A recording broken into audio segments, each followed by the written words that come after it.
Hello and welcome to Indus News live from Islamabad. I'm Jawad Tehami and these are the headlines.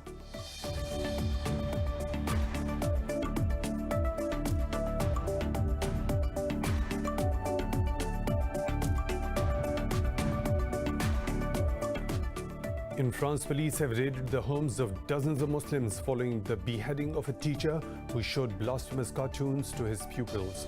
The authorities have also threatened to ban several Muslim organizations, sparking deep concerns over rising Islamophobia. Recently, President Emmanuel Macron promised to introduce aggressive measures that overwhelmingly target Muslims.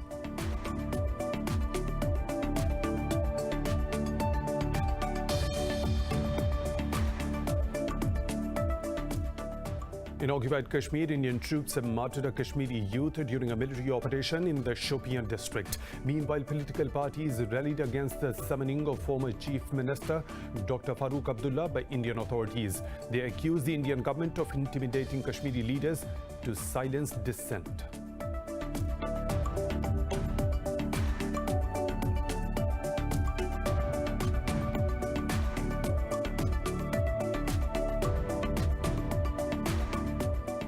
In Afghanistan, the government says it has decided to release 6,100 Taliban prisoners to expedite the peace process. A spokesman for the presidency said the decision was taken to encourage the Taliban to end the war for a lasting peace in the country. Earlier, the defense ministry said 26 Taliban fighters were killed in a counterattack in Zabul province.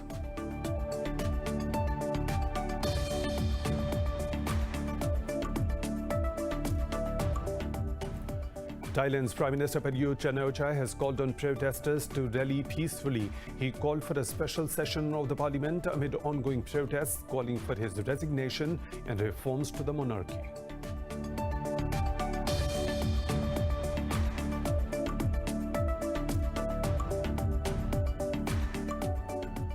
The number of global COVID-19 infections has topped 40 million with more than 1.1 million deaths. India's infections tally has crossed 7.5 million with nearly 56,000 new cases and 579 deaths overnight.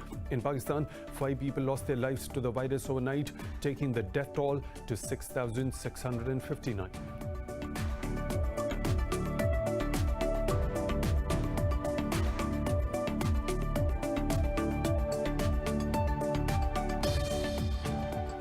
Those are the headlines and detailed stories right after a short break. Stay tuned.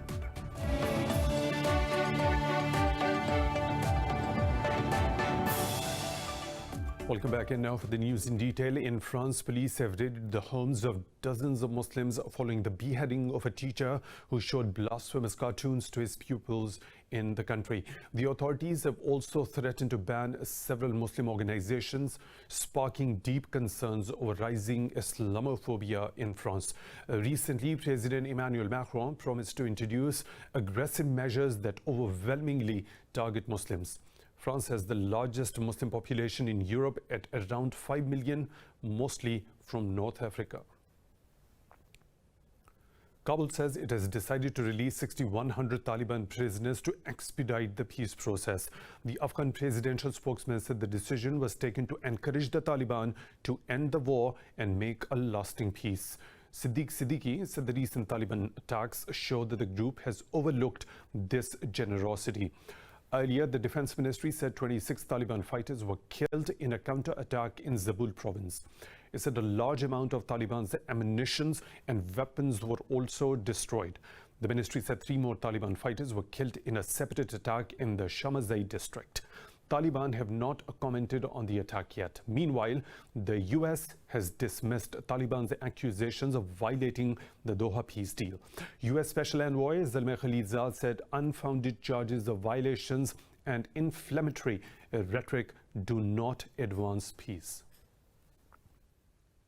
UK's Chief of Defence Staff General Nicholas Patrick Carter has hailed Pakistan's role for regional peace and stability. In a meeting, he discussed bilateral and security cooperation with Pakistan's Army Chief General Qamar Javed Bajwa. He also lauded Pakistan's achievement in the war against terrorism.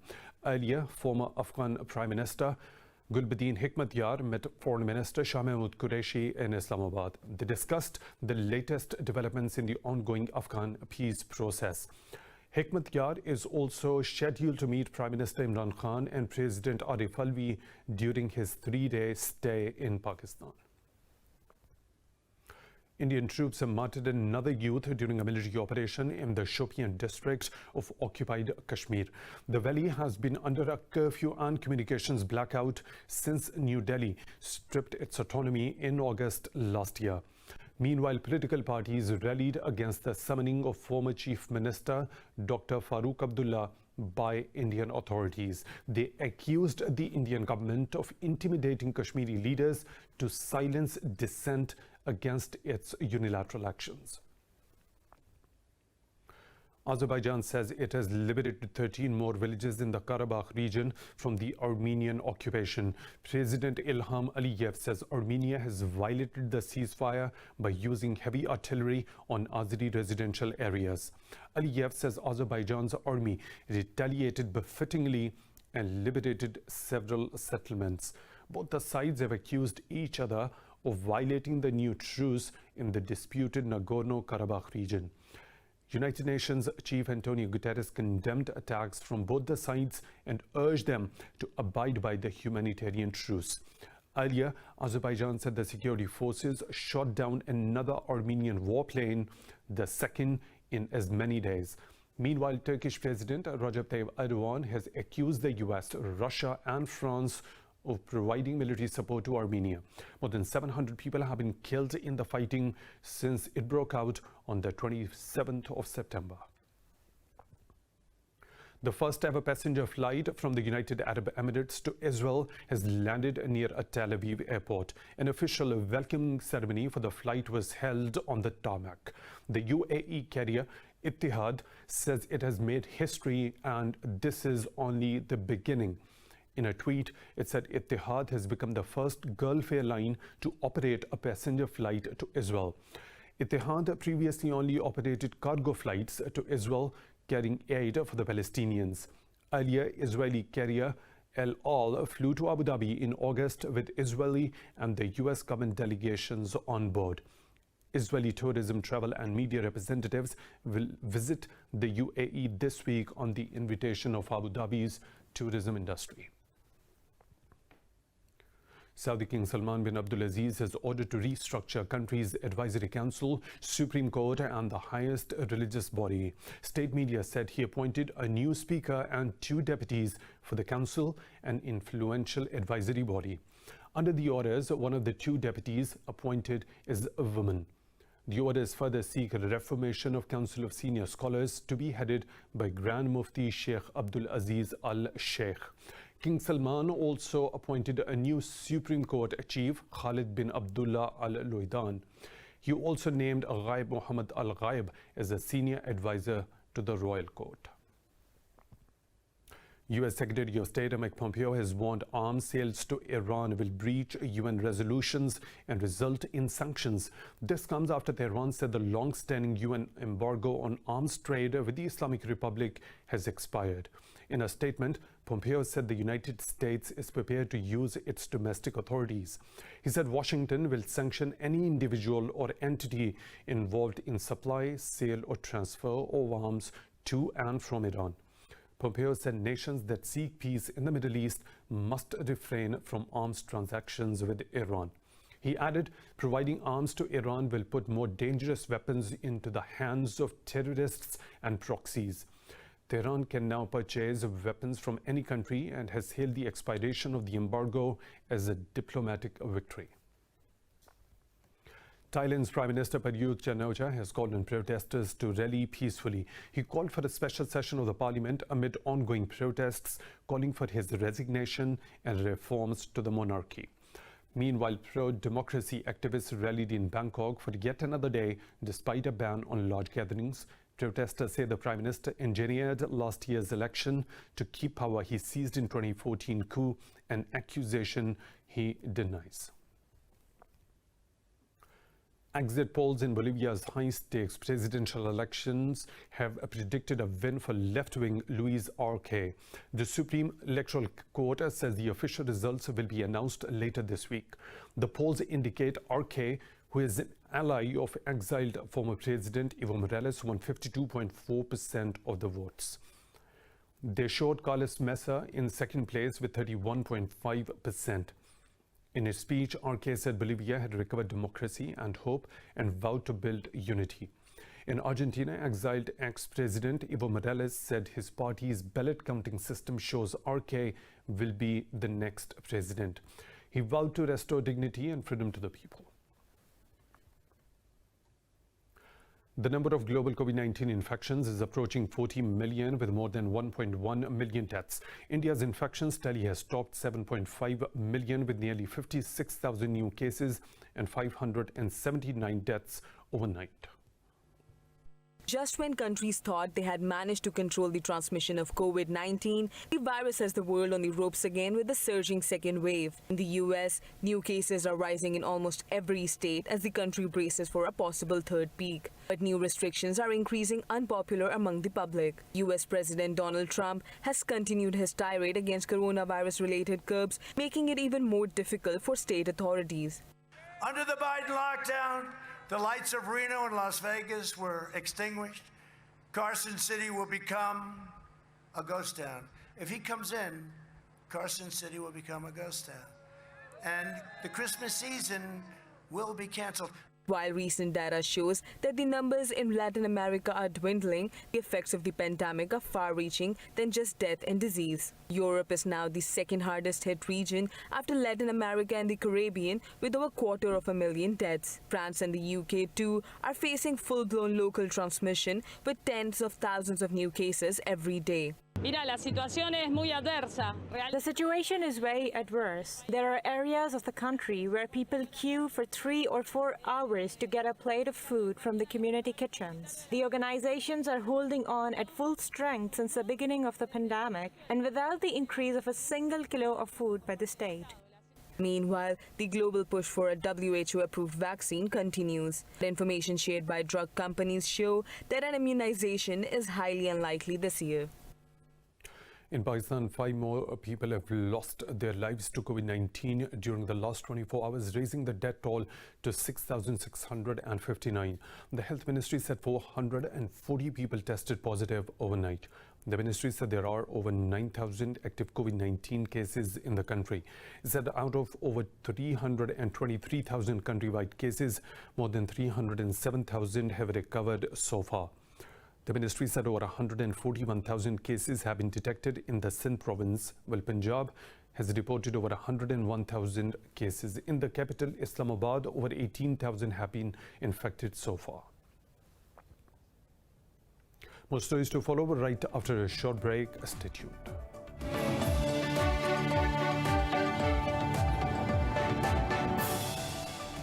Welcome back. In Nigeria, at least 15 people have been killed since protests against police brutality erupted in the country this month. According to Amnesty International, 1 person died in the city of Kano on Monday, while 4 others died in different cities over the weekend. Anger over abuses by Nigeria's police notorious special anti-robbery squad forced the government to scrap the unit. But protests have continued and snowballed into calls for sweeping changes in the West African country. In Vietnam, the death toll from heavy rains and floods in the central part of the country has risen to over 90. According to local media, as many as 38 people are still missing.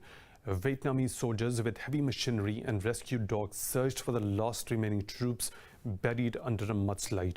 The military said it has recovered 18 bodies from the latest in a week of deadly landslides caused by unrelenting rains. The landslide on Sunday in Quang Tri province buried 22 soldiers and was the 4th incident of its kind in the space of 6 days. The country is expecting more intense rainfall in the coming days. NATO member states are set to announce the creation of a space center in the Air Force High Command base in Hamstein, Germany. In an interview, NATO Secretary General Jens Stoltenberg said he expects member states to agree to the plan before October the 22nd. Stoltenberg said the bloc needs to ensure its missions and operations have the right support. Warning against militarization of the space, Stoltenberg said NATO has no intention of putting weapons in space. Rallies marking the first anniversary of the mass protests in Chile have turned violent, leading to riots and looting. Masked individuals firebombed a police headquarters in jeered and threatened a Communist Party mayor. Tens of thousands of Chileans gathered in the central square of Santiago. Angry mobs attacked two churches, setting Santiago Church's spire aflame. Police fired tear gas and water cannons to contain the crowd. More than 15 metro stations were temporarily closed amid the unrest. Speaking to media, Interior Minister Victor Perez praised the peaceful rallies while blasted the late-night mayhem. He called on the Chileans to settle their differences by voting in the upcoming October 25th constitutional referendum. The last year's mass protests over inequality had left at least 30 dead and thousands injured. In Mexico, the annual festival to celebrate the Day of the Dead has been suspended due to COVID-19. Officials say ratcheting back the celebrations is a sacrifice that must be made to prevent more deaths. Details in this report.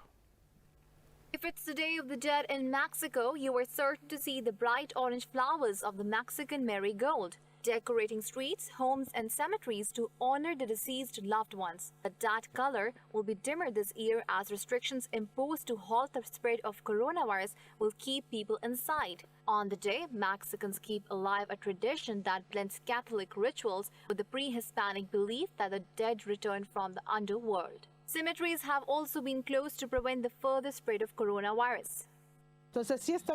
Yes, of course we are worried. We can't go to the cemeteries, but it would be worse to have more deaths. The people have to stay in their homes. It's important for all of us to take care of ourselves. It's important to not leave home. The dead are also offered their favorite food, pastries, tequila, and cigarettes to entice them to return from the underworld. Marigold flower is also known as the flower of the dead in Mexico. They are believed to have a scent as strong and sweet that can attract souls and draw them back. At one nursery in Mexico City, marigold growers said only 50% of the normal was being grown this season.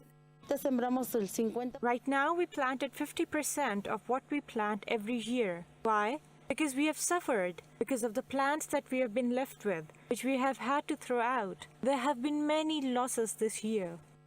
With cemeteries closed but more dead to remember this year, Mexicans are planning more private remembrances for their loved ones. In Germany, a daredevil has set a new world record after crossing the Max Morlock Stadium on a slackline at a height of 73 meters. More in this report.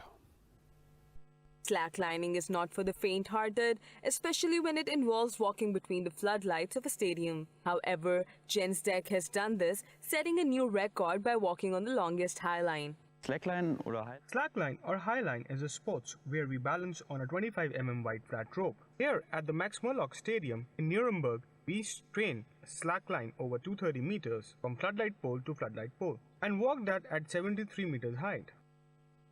The stadium was chosen due to its running track around the infield, which makes it larger and floodlights more spaced out than most. But the team makes great effort to ensure safety.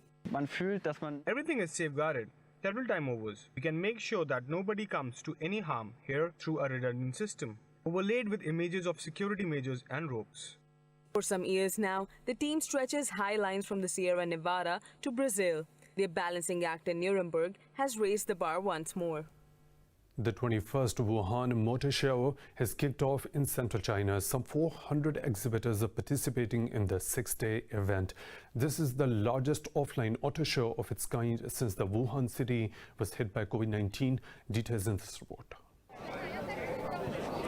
More than 150 auto brands are showcasing their various models in the ongoing Wuhan Motor Show. Nearly 20 of them have unveiled their brand new ones at the annual show. China's auto sales rose to 12.8% year-on-year to 2.57 million units as the market warmed alongside government policies to spur consumption. Data from China Association of Automobile Manufacturers show that this is the fifth consecutive month of double-digit growth in the industry. Our orders have been on the rise since July. Compared with the orders for 150 units placed in October last year, our order placed so far in October this year have already hit 130 units. My peers and I are very confident with China auto market. The event will also focus on the policies and regulations of the auto industry and difficulties in terms of its development. China's auto industry is expecting the motor show to help the country's auto market emerge from the fallout of COVID-19. We hope that this auto show will play a positive role in promoting post-COVID-19 recovery of the entire auto industry and accelerating the national, social, and economic recovery. Organizers hope that the show will promote high-quality development of China's new energy and intelligent internet-connected automobile industries. More stories to follow right after a short break. Stay tuned.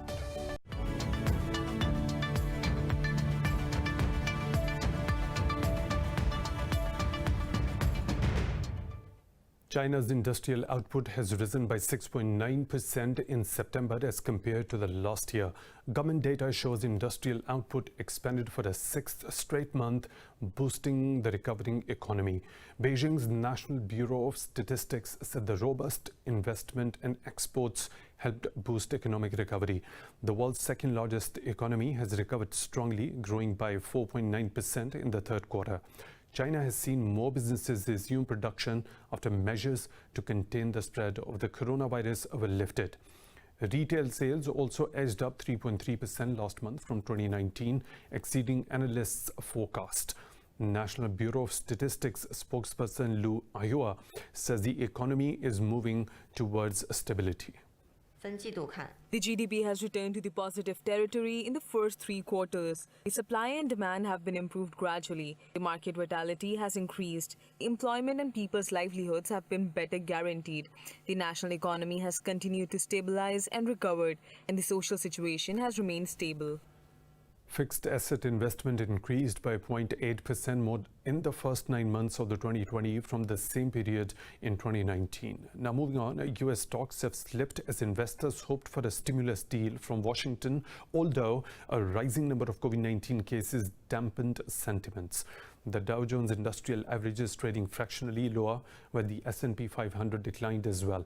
The Nasdaq Composite was also trading lower by a fraction. Meanwhile, oil prices fell after reports said that China's third quarter economic growth did not rise as much as expected. European stocks have edged up over hopes of the US stimulus deal being finalized and a coronavirus vaccine by year-end. European Stock 600 has gained over 0.5%, with banks adding 1.5%. London's FTSE 100 has gained fractionally. In Italy, the FTSE MIB has added close to 0.5%. The CAC 40 in Paris has added almost 1%, while Frankfurt's DAX has also edged up marginally. Earlier, all Asian bourses gained with the exception of the mainland Chinese stocks.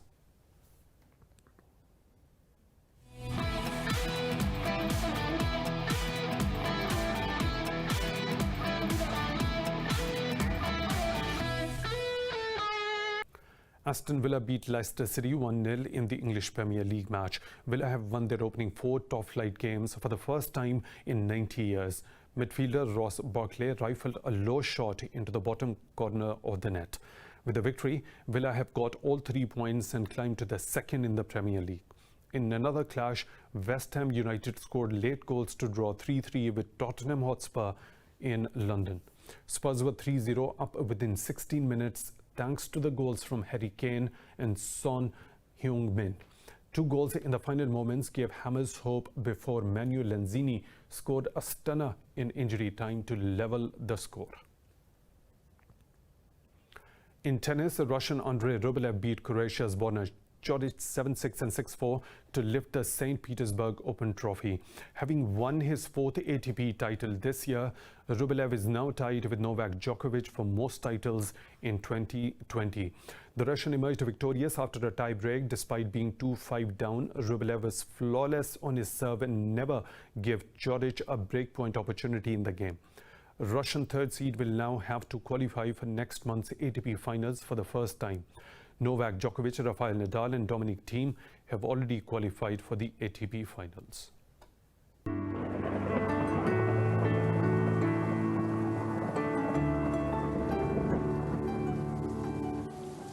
Another weather situation from around the globe.